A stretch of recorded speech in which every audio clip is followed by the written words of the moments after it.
Militarily Speaking, episode 76, Excelsior University.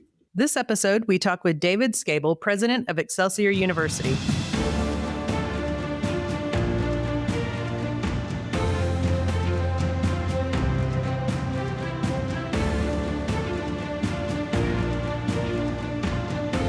Welcome to Militarily Speaking, brought to you by Armed Forces Bank. This is Tom McLean and Jodi Vickery. I'm the military retail executive for Armed Forces Bank, and Jodi, recently promoted, is the executive vice president director of, well, I got to change that now, chief digital officer. Yes. All right. Yes. How about that, David? I'm sure you get promotions within your circle of influence, and she was recently promoted a couple months ago. So congrats to Jodi. And let's segue into my daughter's wedding, should we or not? Why not? So my daughter got married this past weekend in Tampa, which most of my family lives in Tampa, mom, sister, two daughters. And my both daughters went to Florida Gulf Coast University. My oldest daughter was a teacher, so that'd be near and dear to you, David, and social work to the other one. We won't talk about Jodi's family because it's not as exciting as mine. Yes. Sorry, family. But yeah, it was a great wedding. Just want to put a plug in for my daughter and my new son-in-law, Max. Yes, it was a good wedding. And Tom paired you'll appreciate this at the end of this podcast, he paired his father of the bride speech down to 23 minutes. So, yeah. But everything on Google said make it less than 5 minutes. But yeah. Yes. All right. So I'm going to reel us back in since you're off topic already. Again, welcome to our show. We're excited to have you listening and learning about our guest, David Schejbal and Excelsior University. I do want to start, David. One, welcome. And two, I want to tell our audience just a little bit about you and maybe about the school as well. And then we'll just dive into all sorts of questions we've got for you today. David became president of Excelsior University in August of 2020. He is the fourth president since Excelsior's founding in 1971. Schejbal is a leading voice in adult and non-traditional higher education. And with his leadership, Excelsior remains student and mission focused.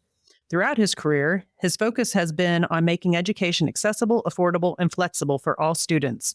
He previously served as vice president and chief of digital learning at Marquette University.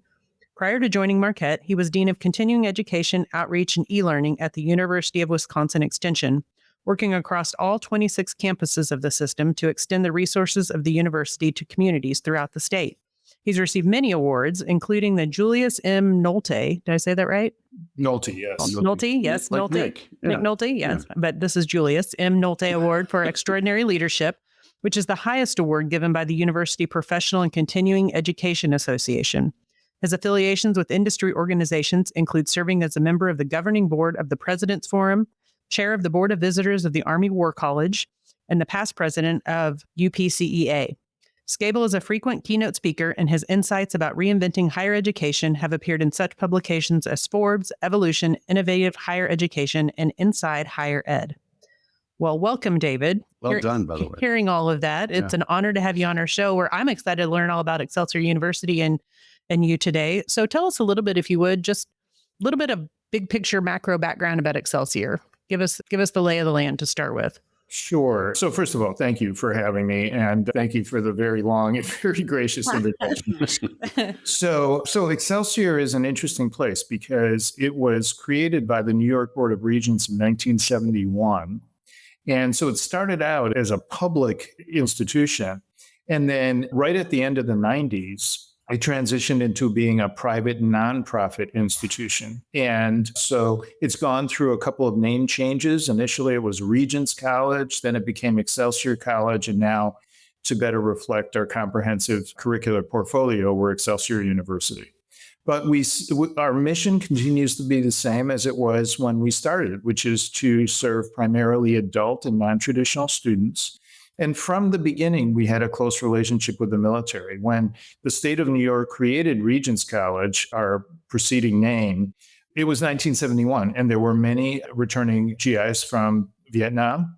And there was a sense in New York that the traditional higher ed schools weren't serving their needs as well as they should. And so the state created a separate institution for adults, as I said. And so from the beginning, we've been working closely with members of the military. And even today, more than 40% of our students are either active members of the military or veterans. That's a great stat. That's a good number. Yeah.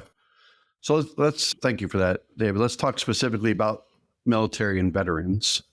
So you were named probably on consecutive years, multiple years, Best for Vets in 2024, right, from the Military Times. Yep. You've provided 50 years of service, 72,000 military graduates. I'm stealing all your thunder, David, but 100% of military students turn military experience and training into degree credits, which I think is good for our audience to know that. And then you have more than 35 career-focused degree programs. And you can correct me on any of those numbers, David, but tell us, you mentioned a little bit about back to the 1971, the Vietnam days, but why are you focused on serving the military community? And maybe it's because of the flexibility and the pliability, if you will, of having your university through the online channel. But talk about why the emphasis is on military and veterans or even active duty. Well, I mean, we have tremendous respect for our service members, and we believe that higher education is a critically important thing to provide to anyone. And we think that in general, higher ed has not done a particularly good job at serving the needs of military members. And when I say not a particularly good job, what I mean is that it's not as responsive and it's not as flexible as it should be. So, for example, we know that our active members very seldom live in the same place when they end their education as when they started, because they get deployed, they move, they get promoted, they essentially relocate across the country. And those locational changes create tremendous challenges for them that often translate into the way that they're able to study. And so providing them with opportunities to study online is critically important. But in addition to that, just because they're studying online doesn't mean that they always have access. For example, we hear from our active military often that if they're deployed in the field, they have to go dark for a particular period of time for their own safety. And so our faculty know that. And that means they're not going to penalize them for missing a test, for example, or a deadline for a paper that's due or something like that. So it's that kind of responsiveness that I think is really, really important. So we have a separate dedicated team that works with our active military and our veterans. And then when the active folks start to transition to veteran status, we know that for many of them, it's difficult. They struggle with that transition. Moving back into civilian life after being in a very structured environment for a long time can be really challenging. And so we understand those challenges and those transitions, and we try to support them along the way. Yeah, and that's actually something I wanted to lean into a little bit. So as you see people that are just making that transition into being veteran status, having worn an active duty uniform, what are some of those challenges? You mentioned going from a very structured to a little more informal, self-structured sort of way of life. But other than that, are there other challenges that you see? And how does Excelsior help them bridge that gap to give them the requisite skills to successfully navigate going into their educational journey at that point? Yeah. The struggles, as you said, I think one is going from a very hierarchical, structured, clearly delineated environment into a rather amorphous environment where understanding how it works isn't simple. And so sometimes the folks who are transitioning feel lost. They can feel overwhelmed. And even if they do a great job at transitioning on the social level and the mental health level, they often struggle getting good jobs because the jobs that they had in the military don't automatically translate directly to jobs in civilian life. And so we have a center called the Colonel Bryant A. Murray Veterans Center. It was established by Brianne Hall, his daughter. And what it does is it really provides education advising. It does career counseling and job-related training, financial aid counseling. That's another issue that many of our student veterans face, health and wellness resources, those kinds of things. So we really do try to provide those resources directly to our veterans and also those who are transitioning, like I said, from active to veteran status. I appreciate you sharing that. I like that you're helping them out up front, so it doesn't seem like there's an issue or something wrong with them because they're having these struggles. It's a very real transition, to be sure. It is. David, we're going to go down memory lane, okay? Okay. A lot of your career, prominent NCAA high school programs, right? Marquette, University of Wisconsin, Illinois, Yes. Northwestern. My mom went to Northwestern. So, Oh. yeah. So we got, see, another thing we have in common. That's the third thing. You're like 1 degree of separation from everybody. I know. I am Kevin Bacon. It's not weird at all. Yeah. Carry on. We might be brothers. I don't know. We're could going to be. need a I'll find DNA it. sample, David. This podcast just got familial. But you, it's a good word. It is. Yeah. That might be the word of the day for you, other than plethora. Very Yeah. grown-up word. So 33 years, I'm just going to use broad numbers, right? A few decades in this field, right? And made varying degrees of responsibility and leadership roles and all that. But I guess walk us through that. And, I've been in banking 35 years. I guess when I grow up, I'll do something different. But when you've been in the financial services sector for more than a couple of decades. So talk us through your professional career. In some ways it's pretty traditional, and in other ways it's not. I went typical undergrad, grad school, and planned to be a professor my entire career. And so I started teaching and ended up moving into administration pretty quickly at Northwestern, and just never really looked back. I love to teach and I miss being in the classroom, but I really enjoy the administration and the hands-on ability to impact the future of an institution. And so, as you said, I started out my administrative career at Northwestern, went to the University of Illinois at Urbana-Champaign, so big state school, then went to the University of Wisconsin system, was there for 11 years, and then did a short stint at Marquette University for a couple of years, fairly large private Catholic school in Milwaukee. And then I was recruited to Excelsior about 4 years ago. David, I'd be remiss not to talk about your own school history too, personally, right? For Connecticut and Iowa State, right? Philosophy. Iowa State for undergrad, and then Connecticut for graduate school. So Iowa State, you're leaning for them for this year's Final Four, right? Well, Too early? It's a little early, but it's tough to bet against UConn. That's true. As much as they struggled with a few losses in a row, and you can't count them out. It's sort of like Michigan State. You can never count them out too, because they're always going to be there. And Duke, North Carolina, we might be able to count out this year, but it's always the same names, just different years. So thank you for taking us through that. And if you found your calling and you love what you do, it's awesome that you're able to do that. And now in a truly leadership role as president. Yeah, that's a great problem to have. I want to talk a little bit, David, about just the process to getting into Excelsior. I'd love to understand sort of what's that admissions process? How do people find out about it? How do they learn about important things like the calendar and when due dates are? And if their interest is piqued and they're curious, how does that work for them? So it's actually, we try to make it as painless as possible. It starts either on the website, and many of our students, of course, go to our website and peruse our programs and learn more about the institution. And we encourage them to contact one of our advisors. There's no obligation. We're not going to try to sell them anything, but we will try to help them think through the process of coming to school, for many of them coming back to school. And we help them figure out how many of their credits will transfer. And we have a very liberal transfer policy. So most credits transfer for students who come to Excelsior. And we also honor military credit. So we transfer much of the military credit towards students' degree programs, which again is a bit unusual in higher education. We're certainly not the only school that does it, but there aren't many that do it.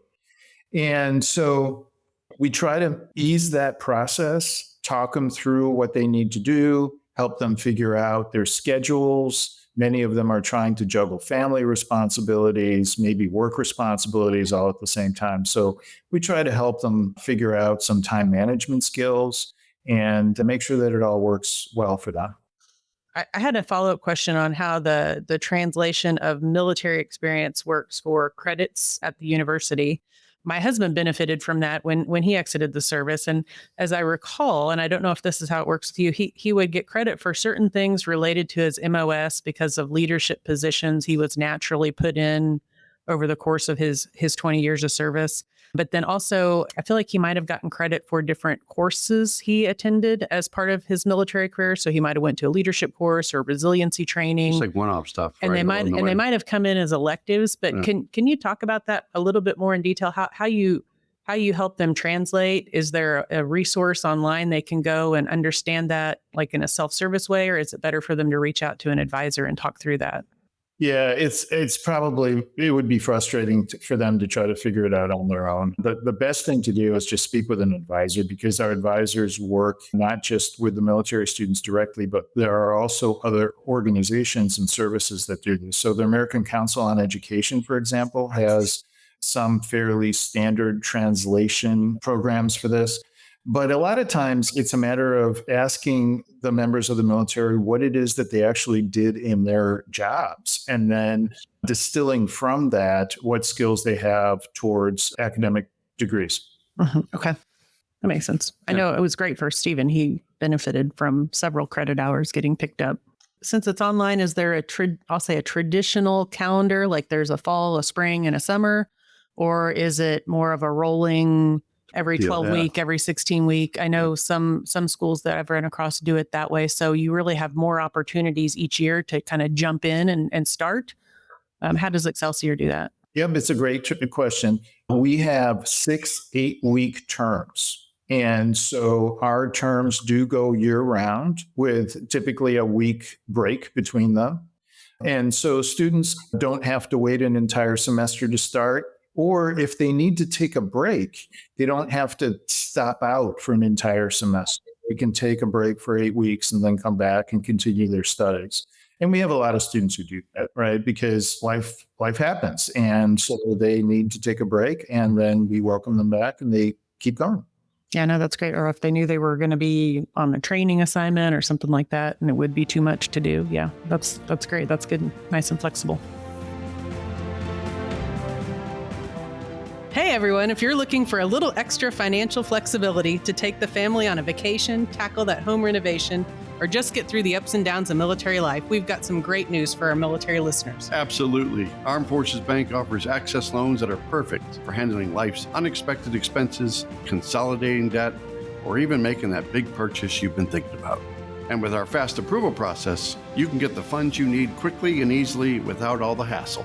At Armed Forces Bank, about 75% of our team is affiliated with the military, so we understand your unique needs. We've been supporting military families for over 100 years, and we're here to help you take control of your finances. Whether you're active duty, a veteran, or a reservist, we're committed to offering you flexible terms and competitive rates, making sure you get a loan that fits your life. So if you're ready to take that next step, head over to afbank.com or visit a branch near you. Armed Forces Bank, serving those who serve. Member FDIC, subject to credit approval. Origination fee applies. Direct deposit relationship required. Loan terms are based on loan amount.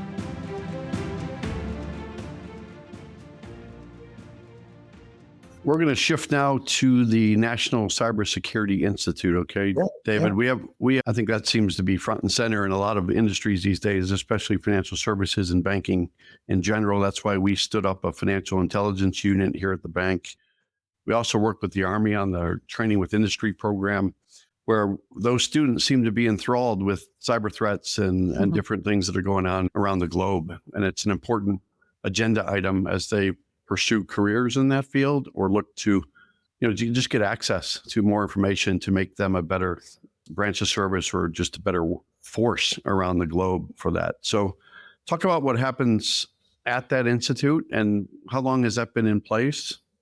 So we established the Cybersecurity Institute in 2019, and it really serves as the hub for Excelsior's cybersecurity initiatives, offering education, research, and industry collaboration.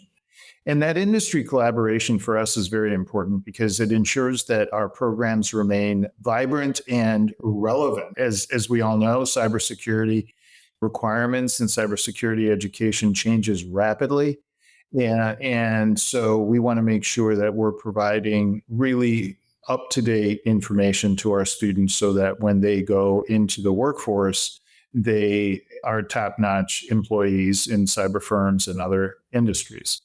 So the cybersecurity program, the Institute, we engage with students, faculty, industry partners, government agencies.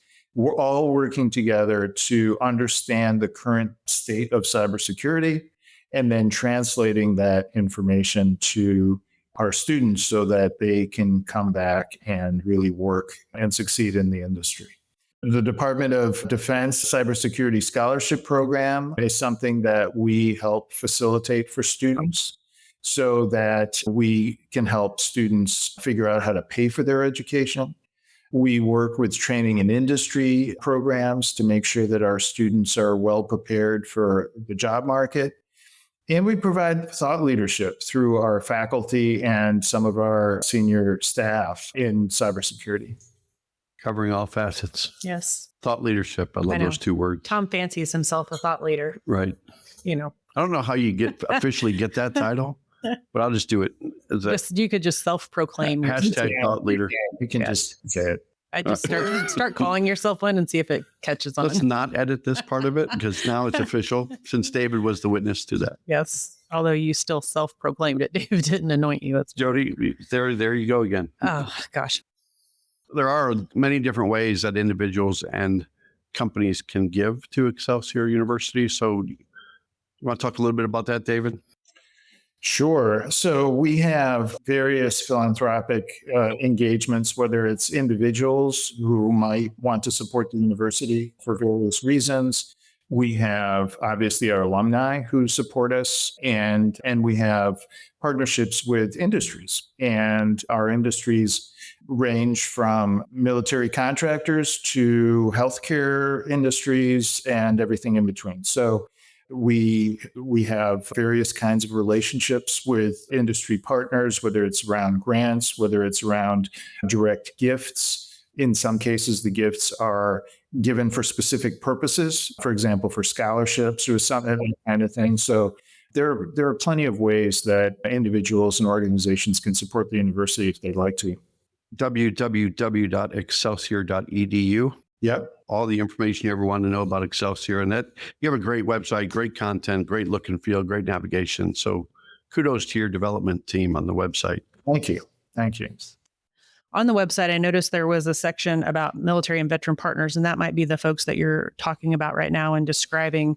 Is there more to it than that? If there's a company or an organization that seems like their interests are aligned with you, how do they go about reaching out and learning more about the variety of ways that could materialize? How would you encourage them to proceed there? So great question. We have a unit called Strategic Partnerships and Alliances, and the acronym is SPA, S-P-A, but it stands for Strategic Partnerships and Alliances. And this group is dedicated to working with industry partners, and that includes military bases. For example, we have a very close relationship with the Sergeants Majors Academy. So it really depends on what the partnership is, but that group would be the group that an organization would contact. We'd send someone to connect with them. We provide discounts to partners if they want to build a partnership and send us a volume of students. So we're pretty flexible in those areas. And we can also work with them if it's a large employer to do evaluations of the kind of work that they do to see if any of it will translate into academic credit right away. That's interesting. And to piggyback on that, are there veteran tuition discounts that you offer? It depends what you mean. So, for example, we honor for active military, we honor the tuition reimbursement rate. So, which is more than a 50% discount for Excelsior tuition, because the military tuition rate hasn't been increased in over 20 years. Oh, wow. So we do that, whereas most schools unfortunately don't. For veterans, if the veterans are on the GI Bill and they're able to get their tuition that way, that certainly works. As we know, some veterans will use their tuition benefits for their spouses or their kids, and then they might be out of money for themselves. So we work with them to help them access financial aid resources, whether it's Pell or other forms of financial aid. And so we certainly work with our students to help help them pay for their education in whatever way works. Good to know. Thank you for that answer. Where would you like to go next? I thought maybe we talk about what his day is like. I'm sure it's very busy, except for right now where he's at. I'm going to say the first thing, when he wakes up every day, he says, I can't wait to see the Cubs start their next season because we're going to win the World Series like we did in 2016. Is that how you start your day, David? Yes, that is absolutely noble. See, that's your And ringtone for the there were Cubs winning angels the World singing Series. and everything, and horns blared. That's a pretty amazing way to start the day. Yeah, that's how Tom's day starts. Right. Just to be honest. And it ends that way too. Yeah. No. What does a typical day look like for you? I mean, it sounds like you're going to be in a lot of different places, doing a lot of different things. But I'd be curious, kind of what that looks like. I bet no day's the same as a general rule. So, it's interesting because one thing that's fun about the job that I have is that it's very seldom that you have 2 days that are the same. And so we do start our workday every day with a meeting of the cabinet, the most senior members of the Excelsior University team.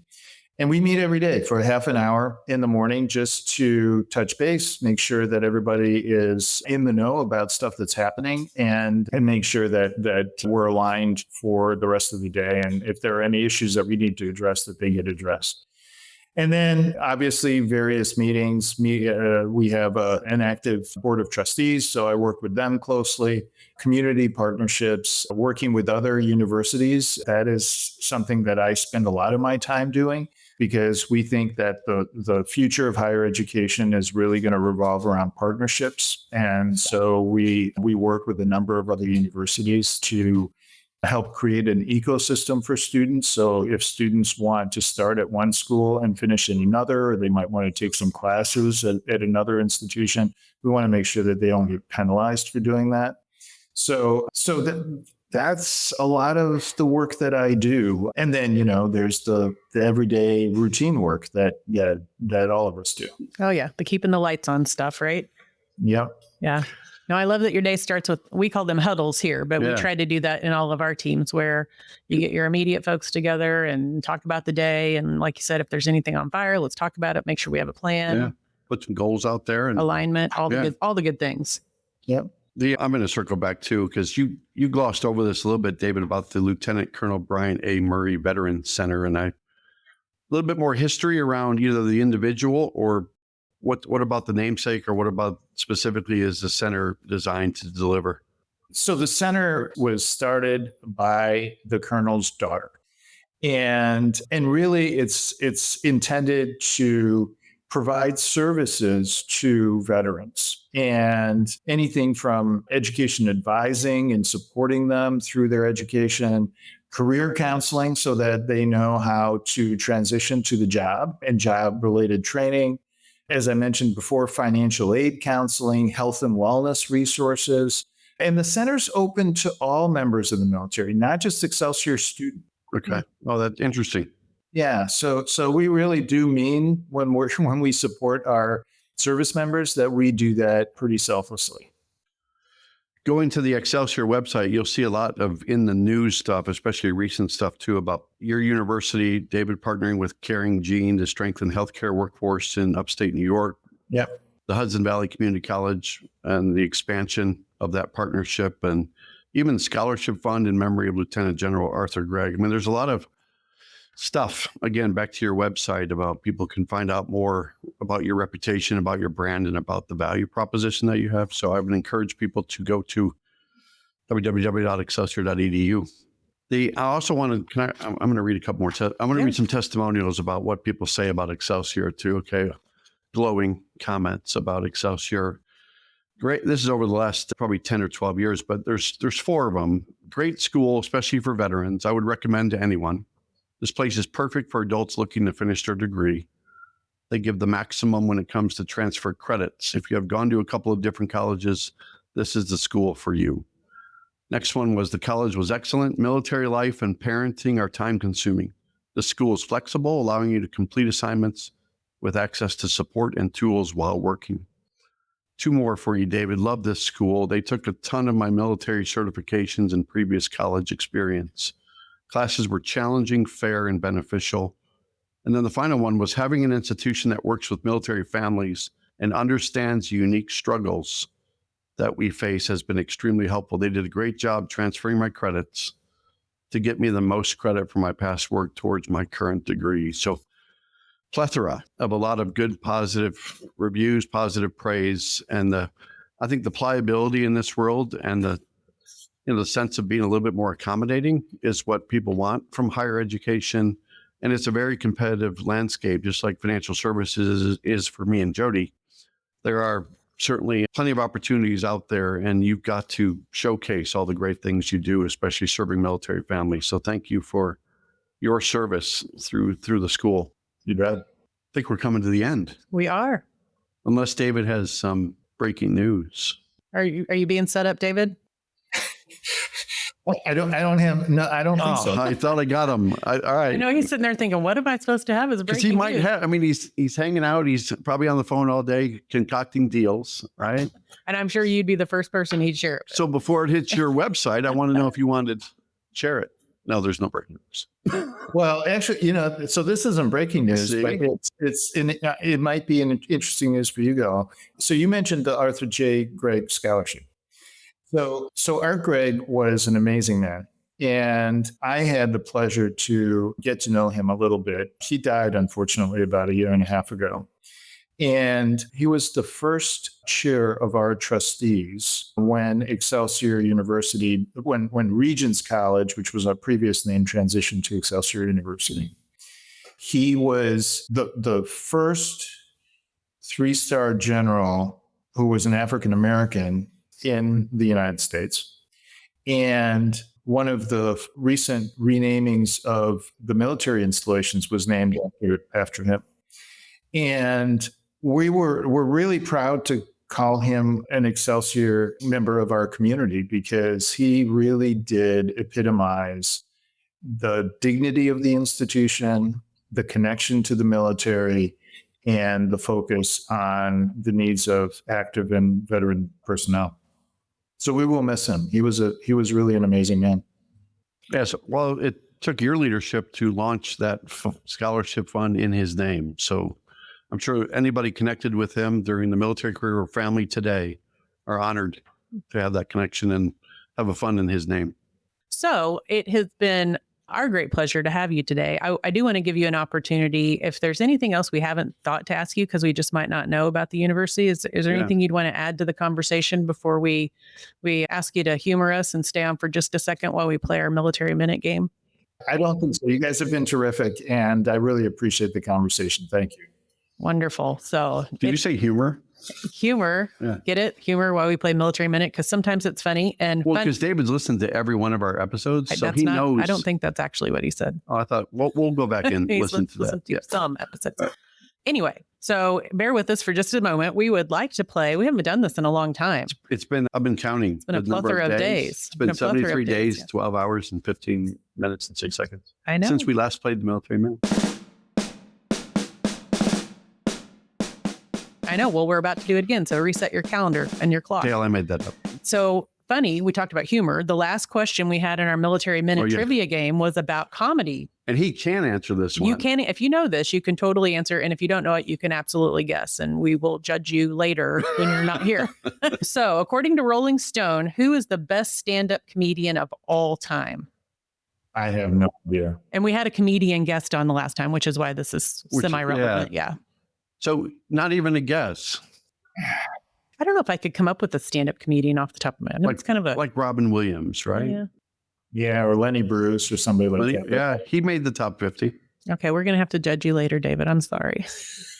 It was Richard Pryor. Yeah. So, yes. Yeah. And when you hear that one, it's like, oh, well, yeah, that makes sense. But that's according to one source, because if I did it, I'd probably say me. Well, right? You're not Rolling Stone. So if you were in our audience, though, and you answered Richard Pryor on our last post, and that means 1, you are a very smart cookie, and 2, watch for us to post your name as the lucky recipient of $50 for yourself and $50 for a charity of your choice. And then fast forward to this episode's Military Minute. You cannot answer this one, David, because I would bet at least $1 that you know the I think answer. it's a two-parter, isn't it? It's a two-part question. So audience, get your pencils out and be ready to write this down. But I bet David knows this. So it's all about Excelsior University. So you should act like you know it, even if you even if you don't.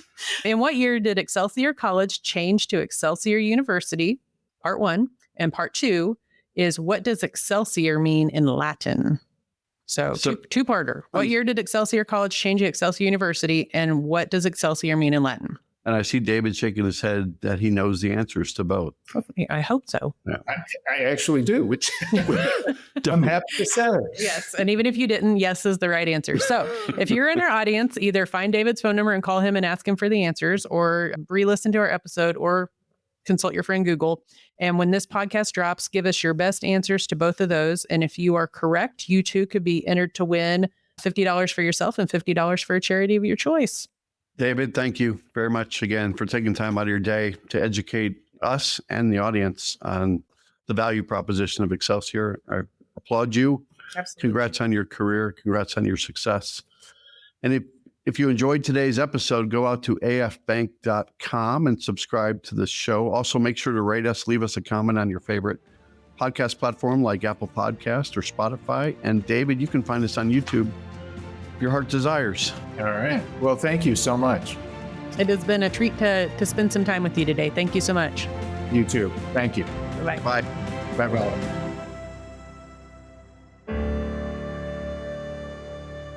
Copyright Armed Forces Bank, member FDIC, equal housing lender. All non-Armed Forces Bank owned apps, websites, company names, and product names are trademarks or registered trademarks of their respective owners. Their mention does not imply any affiliation with or endorsement by Armed Forces Bank of them or their products and services. They are merely used as examples of the many available apps, companies, and websites that offer similar services. Before using any app or website, you should carefully review the terms of use, data collection, and privacy policy. Apps may have an initial cost or in-application purchase features. This information is general in nature and is not intended to be legal, tax, or financial advice. Although Armed Forces Bank believes this information to be accurate, it cannot ensure that it could change. Statements or opinions of individuals referenced herein are their own, not Armed Forces Bank. Consult an appropriate professional concerning your specific situation and respective governing bodies for applicable laws, such as IRS.gov for current tax law. Armed Forces Bank, the Armed Forces Bank logo, and the Militarily Speaking logo are registered trademarks of Armed Forces Bank.